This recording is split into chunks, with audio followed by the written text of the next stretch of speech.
everybody. Welcome back to C&S Corvettes in gray and rainy Florida today. Just Lyle, your Corvette buddy here, talk to you about some exciting things that we found out yesterday from GM. And excuse the glasses, but you know, the inexorable march of time has determined that I'm old enough that my eyes need help. So here they are. Let's get into it. Hello, my 71,000 plus YouTube viewers and the 37% of you who haven't subscribed yet.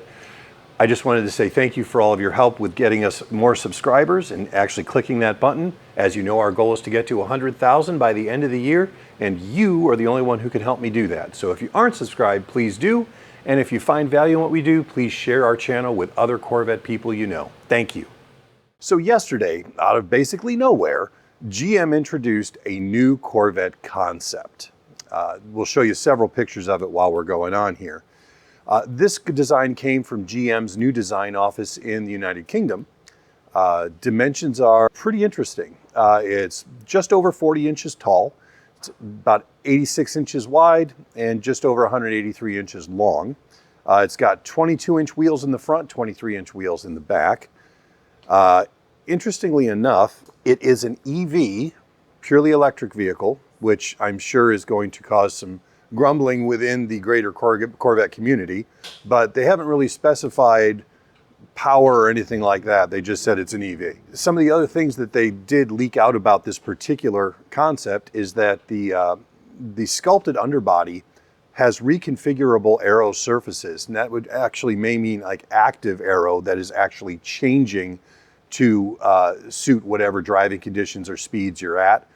Similar to, and if you look at this from different angles, it looks a lot like the Aston Martin Valkyrie, kind of a central pod suspended above the ground by the four wheels rather than the flat bottom like the C5, C6, C7, C8. So very much almost like F1 inspired as far as the aero goes. It's got a pushrod suspension and a race car inspired chassis, which again leads us to more open wheel race car than GT race car. Interestingly enough, not only does it have a split back window, it has a split windshield. So that line runs from stem to stern. It's an interesting design cue. I'm sure that is nothing that would ever make it into production, but it is an interesting design exercise. Obviously, GM said there's no production intent behind this design. It's just an exercise to see what they're capable of and what some of the things they're thinking about for the C9 or the C10 may be in the works for the future. This kind of reminds me of like the Corvette Stingray concept that was featured in the Transformer movies. It was bright silver, outlandish design. But if you look at that car, you can see like the grille and maybe a little bit of the headlights and stuff. You can see little hints of what would become part of the C7 in 2014. So while very small portions of this design may make it into production, this overall design is never ever going to happen. This is what the designers thought the Corvette would look like in the upcoming decades. GM also claims that the battery is integrated into the car's structure. Now, the way I read that from them is that it isn't just some big square battery pack in the floorboards, that it is actually batteries that are in the monocoque or the unit body or however this thing's designed, that they're actually integrated into that there's not one big central battery, which would be interesting, but it would also raise the center of gravity of the car. Don't know how that would work, but we'll have to see what they come up with. Interestingly, the body on this car is 3D printed. It is not formed, it's not press molded, it is 3D printed. I think we're going to be seeing a lot more of that in the next 10 to 15 years from the big manufacturers, because they're going to be able to make new panels without having to make a bunch of expensive tooling, which might be good for us in the long run as far as prices go. Also features gull wing doors, similar to like a Pagani Huayra or a DeLorean. It's got a yoke-style steering wheel like a GT car.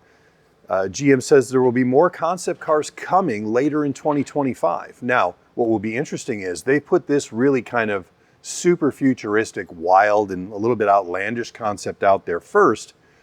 I'll be interested to see if the later designs look more production ready or may hint at the C9 appearance more than this one will, because I think those of us who love the C8 are really looking forward to see which way they go with the C9 as far as styling goes.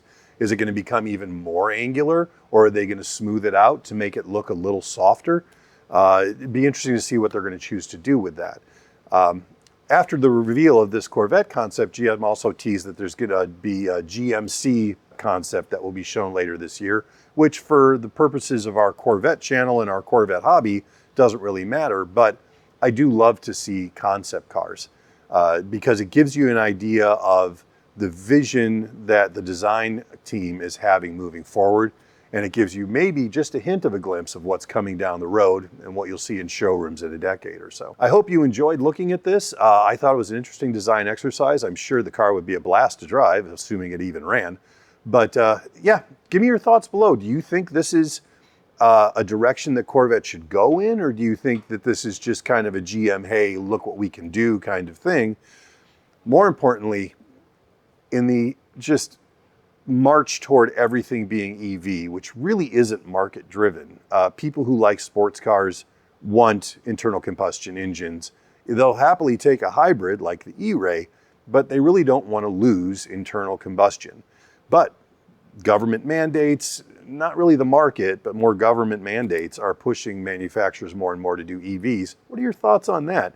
Do you think that's an overall good idea, or is that a bad idea? I have my own opinions, but I'd really be more interested in hearing yours. That's it for today. I hope you enjoyed this. Have a great day.